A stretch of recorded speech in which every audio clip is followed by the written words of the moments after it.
Dinosaur Detective, written by Peter Tripp. Dinosaur detectives. For thousands of years, people all over the world have found enormous bones and wondered what they were.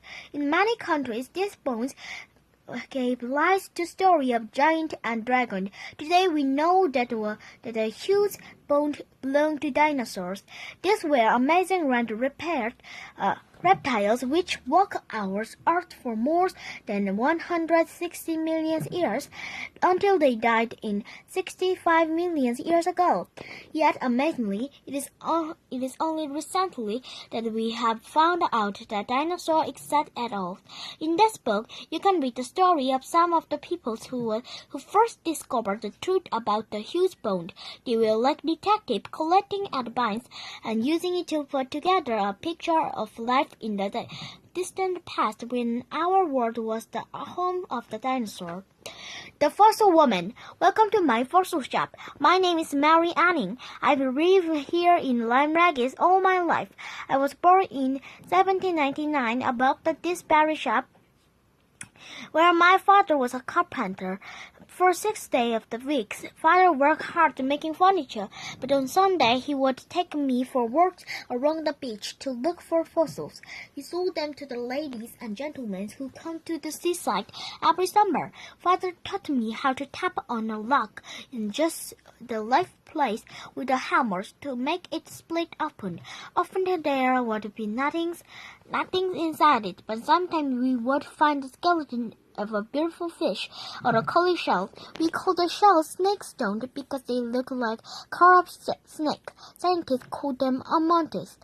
The best time to find fossils is after a storm, when the wind and waves batter the cliffs and makes them crumble.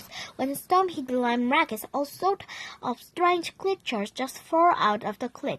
Father said that they were fishing for curiosity. It was a bit like fishing because we never knew what we would catch, but our fish were made of stone. My poor father died in 1810. When I was just 10 years old, Mother made some money by selling fish. But it was not enough for us to live on.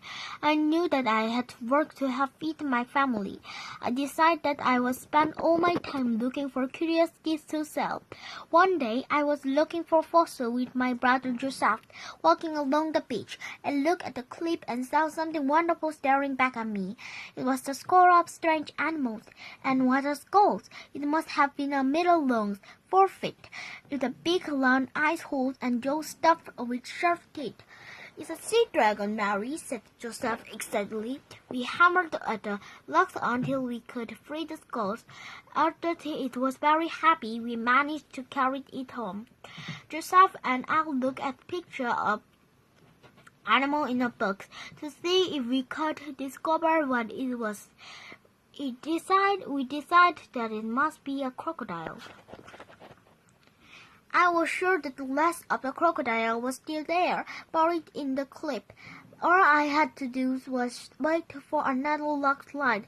After every storm, I would go back to the spot where we found the skulls, hoping to see the last of the skeleton. It was almost a year later, in 1812, that the logs finally fell away. There was my creature, but it wasn't crocodiles. Instead of black, this animal had short paddles. It looked more like a fish. I chipped the skeleton free with my hammers, and we carried it carefully back to our shop. News quickly spread that the aliens had found the sea dragon. Everyone to have a look, and we were able to charge visitors money to see it. Then we sold the skeleton to a local nobleman for 23 francs, more money than I'd ever seen before. At this time, I met my first geologist, scientific gentleman, who came to see the creature and argue about what it was.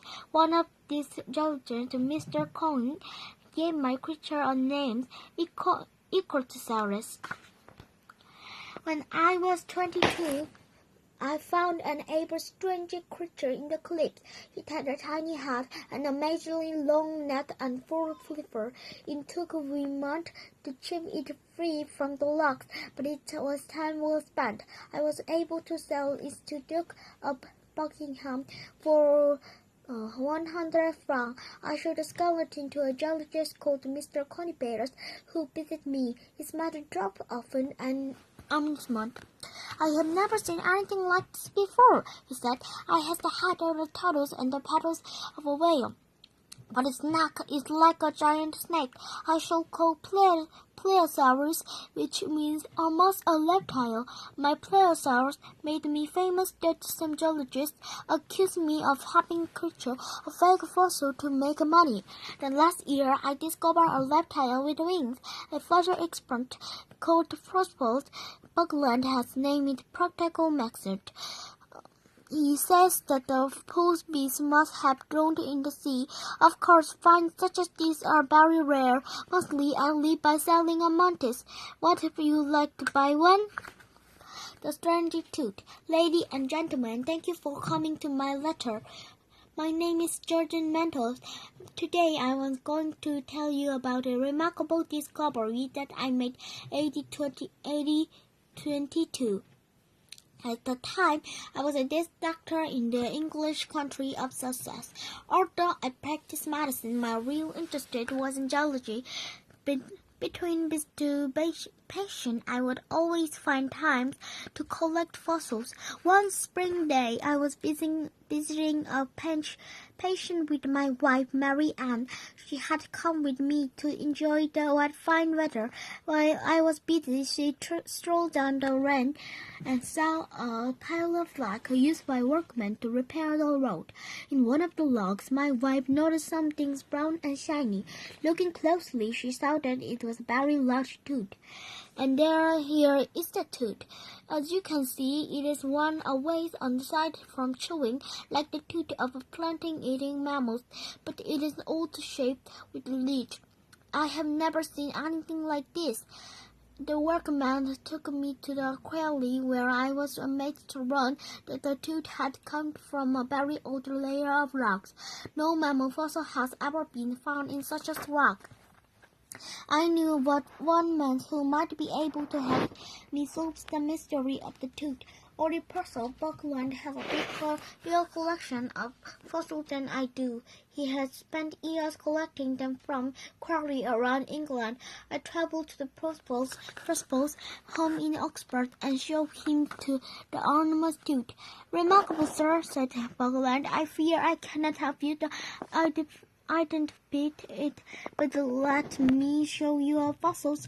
He led me to his desk, piled high with a jumble of logs. Buckland pulled out a large bone and handed it to me. I could see that it was a jaw, for it held long, sharp, curved tooth. It looks like a fresh eater. I showed a very big fresh eater. It was found in a slate quarry not far from here, said Buckland, as he wheeled up with a shape like a lizard jaw.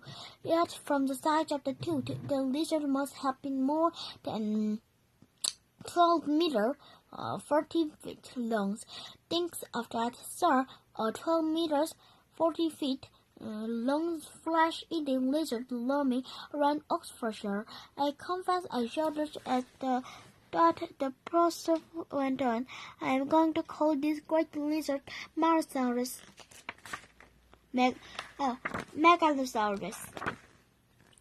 Buckland invited me to stay for dinners, but I made excuse and left. I had heard that the fossils are old things like hedgehog meat. As I traveled home, I thought about Buckland's discovery. I already knew of the giant sea reptile discovered by Miss Anning at Land Lakes. Now Buckland had found a huge reptile.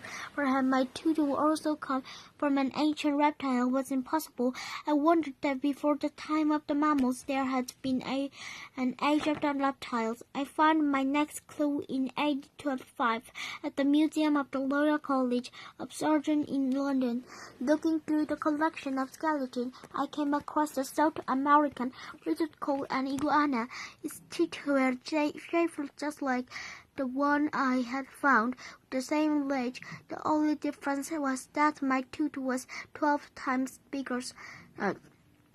This convinced me that I had indeed found a reptile like an iguana. It is called iguanodon or iguana tooth.